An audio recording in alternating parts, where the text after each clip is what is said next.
Undersecretary Roberto Bernardo po. Una ko pong nakilala si Yusek Bernardo taong 1997. July 3, 2026, alas 12:55 ng hapon. Pinanonood ko yung nagbabalita sa vlogger.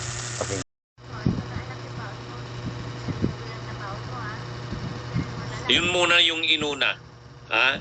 Sa pagkakasunod-sunod ng mga articles of impeachment, pang-apat yun.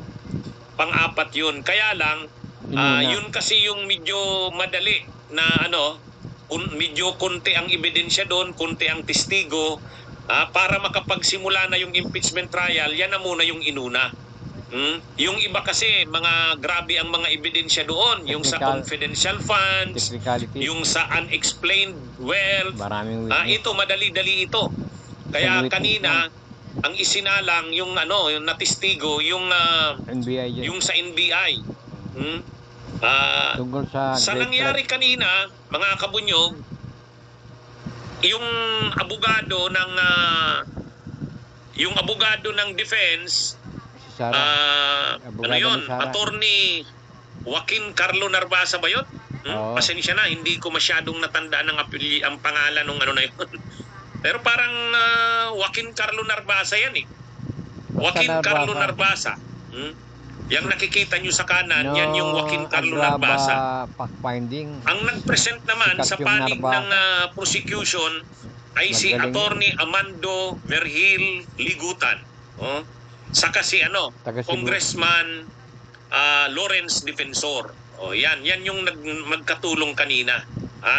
Mga kabunyog, mga kababayan. Sa prosecution kasi, laging nagpa-partner yung public prosecutor, ibig sabihin yung congressman, at saka yung private prosecutor. Naghatian na sila, nagtuka-tuka na sila. Dito sa ground na ito, itong article of impeachment na ito, tungkol sa grave threat. Yung pagbabanta sa buhay ng Pangulo, First Lady, at ni dating Speaker Martin Romualdez, ang naka-assign na prosecutor, public prosecutor o congressman, si Congressman Lawrence Defensor. Si Congressman Lawrence Defensor, yan yung congressman ng Iloilo. Magaling yan, mabait. Mabait. Principle. Ang naka-assign naman na private prosecutor, si Attorney Amando Vergil Ligutan Jr. Yun.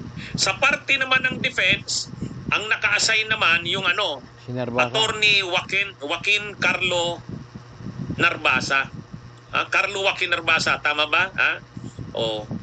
Carlo Joaquin Narbasa. So yan, mga kabunyog, mga kababayan. So anong nangyari kanina? Simula pa lang, ang una munang nag-present si Congressman Defensor, si Lawrence Defensor ng Iloilo. Siya yung unang nagsalita. Ay doon pa lang, pagsalita pa lang ni Congressman Lawrence Defensor, binabara na nitong itong Attorney Narbasa na ito. Masyadong mayabang itong abogadong ito na itong Carlo Joaquin Narbasa. Nagsisimula pa lang si Congressman Lawrence Defensor, yung public prosecutor. Actually, nagsisimula pa lang magsalita. Sabi niya, ang unang parang ang nagsimula muna siya, sabi niya, ganito ang sinasabi niya ni Congressman Lawrence Defensor. Nitong nakaraang araw, nabalita sa ating bansa yung nangyari sa Tacloban, Leyte, kung saan 3 ang napatay at marami ang nasugatan. Ang salarin dito ay mga minors. Yon. Tapos sinabi niya rin ni Congressman Lawrence Defensor na mayroon din na pangyayari na yung yung nung panahon ni Duterte, yung isang teacher na nagbanta sa buhay ng Pangulo, kaagad-agad inaresto yun. inaresto ka agad yun, kinasuhan yun. Oo. So, anong pinapakita ni Congressman Lawrence Defensor? Ang pinapakita ni Congressman Lawrence Malit na Defensor, pagkakasala, kung yung mga karaniwang inuhuli tao ka na agad. yan, na na-involve sa mga ganyang pangyayari, katulad nung Inuhuli. teacher na nagbanta No one is above sa the law. buhay ng Pangulo noon, hindi nga yun masyadong seryoso BP pa eh. yan. Ha? Pero, BP yan. inaresto yun. Hmm. Inaresto yun. Kawawa Kasi- nga yung teacher na yun, Kasi nagsusuri na nga. no one is above the Oh. law. Kahit teacher Pero, ka, dahil ang bababa ka paliwanag lang, nga, kasala ka. hindi tama yun na, Hindi na naman magbanta ka forget sa buhay Vice ng President Pangulo. si Sara, hindi Yun, mga yun karaniwang mananagot. tao yun ha. Hindi para Karaniwang tao Hindi yun. parurusahan. Wala namang kapasidad talagang gawa ng masama ang presidente. No? Teacher, nag-post lang siya na kung sino man daw ang Babayaran. gagawa ng kay million. Duterte noon, Magkano? babayaran niya. Magkano? Pabiro lang yun. Pabiro lang Pero yan. Wala sabi daw. ni Congressman Lawrence Defensor, sineryoso na yun. Sineryoso na yun. Ganon ka Ito pa seryoso kaya si ang Sara? bagay ng pagbabanta. Alam nga, ang joke Oh. lang, no joke O ngayon, sabi ni Sara eh. Ang ginawa nitong ni attorney Carlo Joaquin Narbasa. Carlo Joaquin Narbasa, kaagad-agad nag-object. Nagsisimula pa lang magsalita si Congressman Lawrence Defensor. Nagyayabang Binabara na nagpapakilala. kaagad nito ni Kaya mo lang. pinapatigil niya, sabi niya, Ganun talaga ang objection. defense. Kailangan Objection kaagad. Ang sabi nito ni Narbasa, pasiklab. bakit naman daw narration ang ginagawa ni Congressman ng public prosecutor? Hindi daw yan pwede dyan sa trial. Hindi naman daw yun pwede na nagnanarrate ka. Para ka nang nag-i-speech na nagnanarrate ka, nagkikwento ka. Hindi pwede yun. Sabi nitong ni Narbasa. Sabi naman ni Congressman Lawrence Defensor, inaano ko lang muna, nagsisimula lang ako, hayaan mo lang muna akong matapos ito. Hindi naman kita papakialaman pag ikaw na rin ang nagsalita. Hindi, talagang makulit. Makulit itong Carlo Joaquin Narbasang ito. Kaya nandiyan si, pero, si Escudero. Buti na lang si presiding Escudero. Senator Judge Chis Escudero, Pinayagan. nakikita niya naman yung punto ni Congressman Lawrence Defensor, hinayaang magpatuloy. Hinayaan. Yan yung ganyan katindi, yung Carlo Joaquin Narbasa na yan. Napakabait ni napakabait ni Lawrence Defensor, hindi mayabang yun. Mabait yun. Kaya lang, Low profile. talagang gustong ito, nagsisimula pa lang si Congressman Lawrence Defensor. Siyempre, Naglalatag pa lang, konting parang yabang. lang, kunti munang Siyempre, hindi ka naman kaagad pupunta dun sa masyado ng seryoso. Ay, hindi, ang ibig sabihin natin, linilay down niya muna yung argumento. Tama. Yan yata yung role ni Congressman Lawrence Defensor eh. Parang may kunti munang introduction. Kasi, dun sa seryosong part na isasalang na yung ipipresent na yung Si Sara na testigo, yung kasunod eh. si Attorney Liguta na. Parang siya bilang public prosecutor, siya muna yung maglilay daw ng punto. Tama naman yung punto eh. Ang punto ni Congressman Lawrence Defensor, kung itong mga karaniwang taong ito, nung nagbabanta Pinapatulan. sila at na-involve sila sa mga Inuhuli. ganong krimen, Pinaparusahan. ay seryoso kaagad silang pinarusahan, Ayun pa kayong Vice President. ay itong Vice President Bigtas ng na yun. Pilipinas, Untouchable may ba, kakayahan Vice yan President? sa kanyang mga sinasabi. Maraming beses nagbabanta sa buhay ng Pangulo, No one ng is First above the law, Lady. kahit Vice So yun President yung ka pa. yan yung parang pinupunto May niya. teacher So ka. ibig sabihin, lang muna yun, parang muna, introduction muna. Sasakali. Ang gusto nito ni Narbasa, itong abogado ni Direct to the Sara, point. wag nang maraming introduction. Gusto niya direct Wala to the na daw point. mga narration, diretso na. Ay bakit? Ano ba naman pakialam niya? Kanya-kanya Wala tayo siyang ng, pakialam kung ano ang gagawin ng style. prosecution. Kanya-kanya Kaya tayo nga ng sabi style, nga ni depende Congressman na Lawrence kung Defensor, papayag. patapusin mo ako. Pag ikaw naman ang nagsalita, hindi rin kita hindi rin kita guguluhin o papakialaman. Hahayaan din kita. Hindi hindi nagtaas ng boses si Congressman Lawrence Defensor. Tama. Pero buti na lang, Low profile. itong si presiding Escudero. judge Chis Escudero, sinangayunan, hinayaan si Congressman Lawrence Defensor. Ah, Tama lang. ang sabi lang ni Senador Presiding Judge Escudero, okay, Congressman Defensor, okay, sige ituloy mo yan, pero wag mong habaan ha. O nangako 5 naman si minutes. Congressman Lawrence Defensor na 5 minutes. 5 minutes. O, ano yon? Mabuti nga, hindi nagtaas ng boses si Lawrence Defensor. Binabastos siya nito ni Binabastos siya Narbasa. nito ni Narbasa. Ngayon, ang sunod naman, yung main part na talaga, nung sinalang na yung Sara na.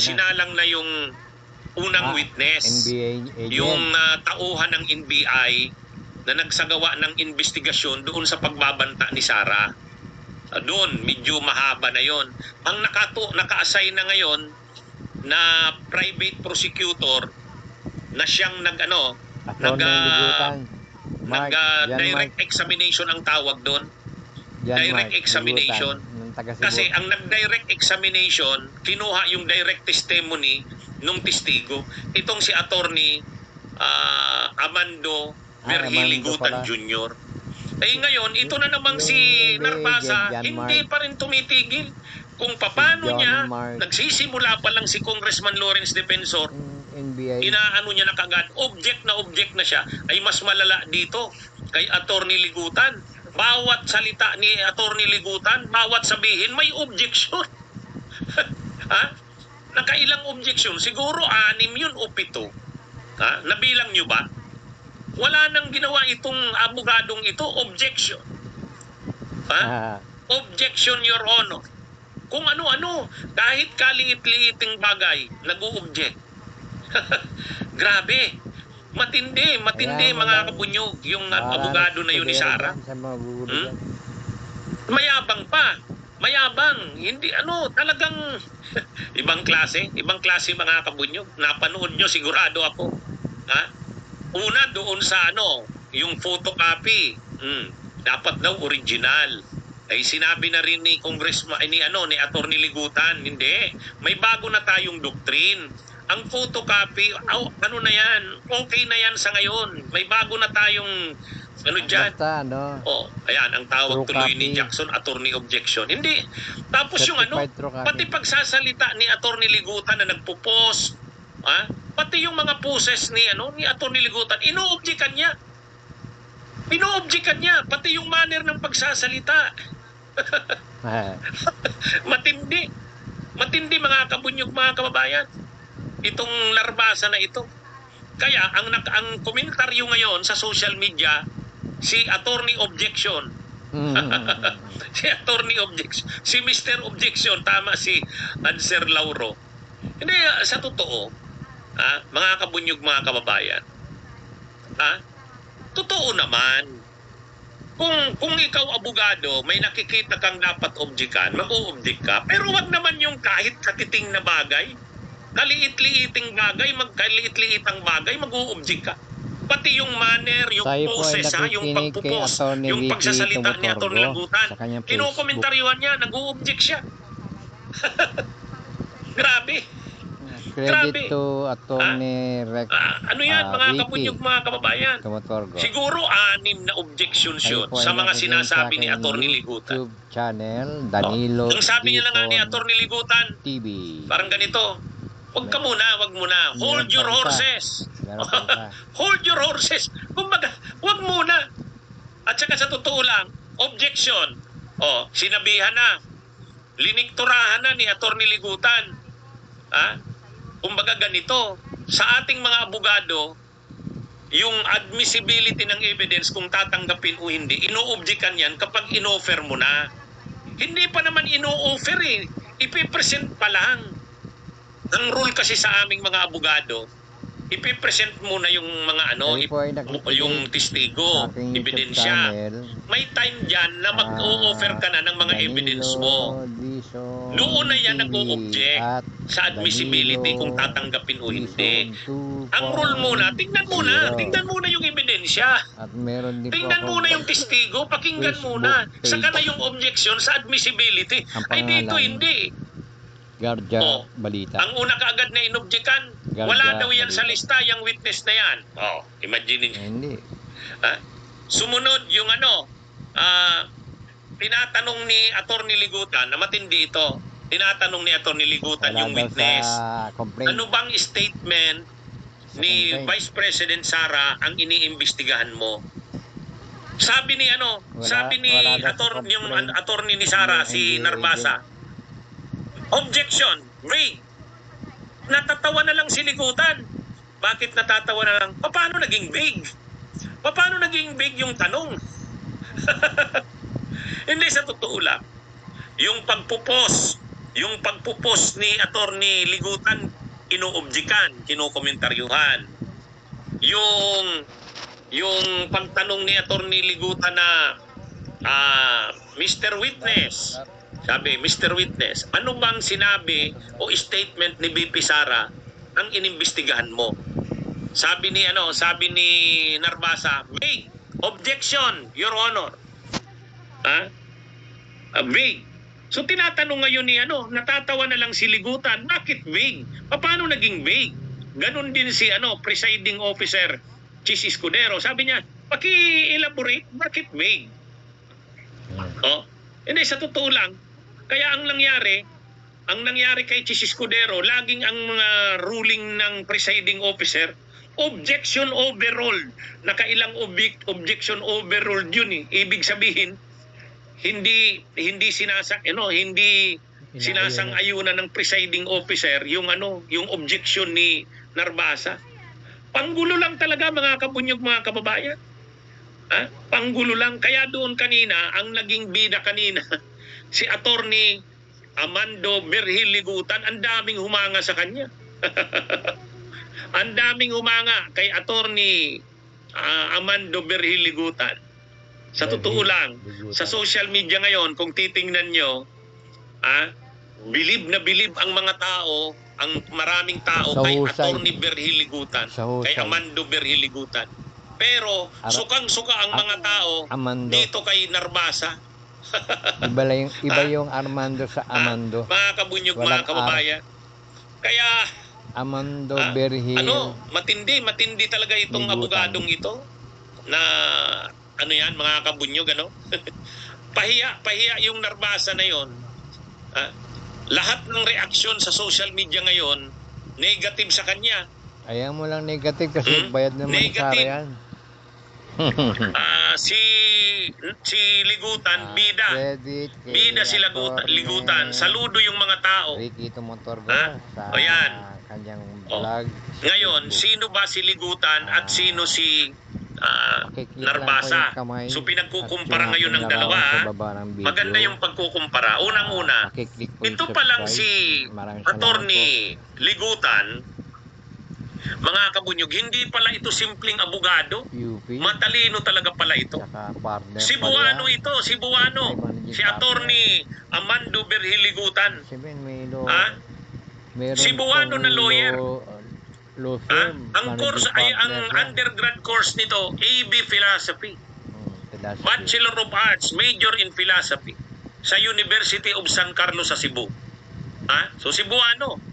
AB Philo, ang course niya, Bachelor of Arts, major in Philosophy. Ito yung major in Philosophy, ang kurso sa undergrad course, pero hindi pilosopo. Hindi mayabang, hindi hambog. Sa atin, ang pagkaintindi mo, pag sinabi mong graduate ng philosophy, pilosopo. Ito hindi. Mabait. Saka nasa tama ang mga argumento, hindi.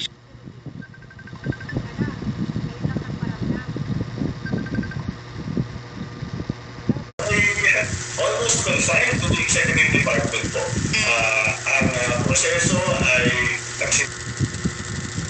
Ayan po, walang ebidensya kay dating Speaker Martin Romualdez ayon doon sa kanyang spokesperson, Attorney Ade Fajardo. Maraming salamat po sa inyong panonood, pakikinig sa aking YouTube channel, ang Danilo Gizon TV.